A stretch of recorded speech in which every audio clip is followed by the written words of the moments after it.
আমার ধারণা কিশোরগঞ্জ জেলায় যে রিটার্নিং অফিসার সহ যারা আছেন তারা জিনিসটা খুব ভালোভাবে করার চিন্তা করে। সূর্য না থাকলে যেমন অন্ধকার হয়ে যায়, মুক্তিযুদ্ধ না থাকলে বাংলাদেশ অন্ধকার হয়ে যায়। তারা মুক্তিযুদ্ধের পক্ষে দেখছি, আমার কাছে মনে হয়েছে তারা একটা সুষ্ঠু নির্বাচন করার চেষ্টা করছে।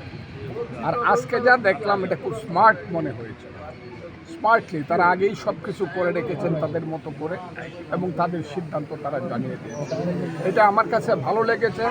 আমার ধারণা কিশোরগঞ্জ জেলায় যে রিটার্নিং অফিসার সহ যারা আছেন তারা জিনিসটা খুব ভালোভাবে করার চিন্তা করছে। 1%-এর যে কন্ডিশন, যেটা শর্ত যে স্বতন্ত্র ইলেকশন করলে 1% মানুষের দস্তখত লাগবে, এটা আমি সমর্থন আগেও করি না, এখনও করি না, আগামী দিনেও করব না। এইটা হলো মানুষের ফান্ডামেন্টাল রাইটস জটিল করার জন্য একটা পদক্ষেপ। এটা ঠিক হয় না।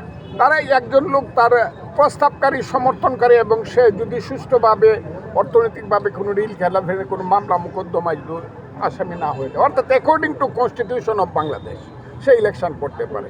1% আমি কিছুতেই সমর্থন করি। ইলেকশন সবাই যারা করবে সবাই তো চেষ্টা করবে, পাস করবে, জমবে না কেন, জমবে, এটা আমি মনে করব।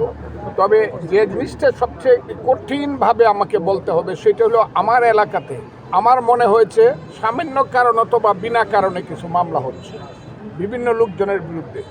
অপরাধী যারা, তাদের নামে মামলা হোক বা আইনগতভাবে বিচারের মাধ্যমে শাস্তি হোক, এটা আমার কোনো আপত্তি না। আমার টোটাল আপত্তি হলো ওখানে অনেক নিরীহ মানুষের নামে বিনা কারণে, এবং আমি মনে করি তারা সূর্য যেমন চিরন্তন, মুক্তিযুদ্ধ বাংলায় চিরন্তন, সেই মুক্তিযুদ্ধের পক্ষেই তারা থাকবে।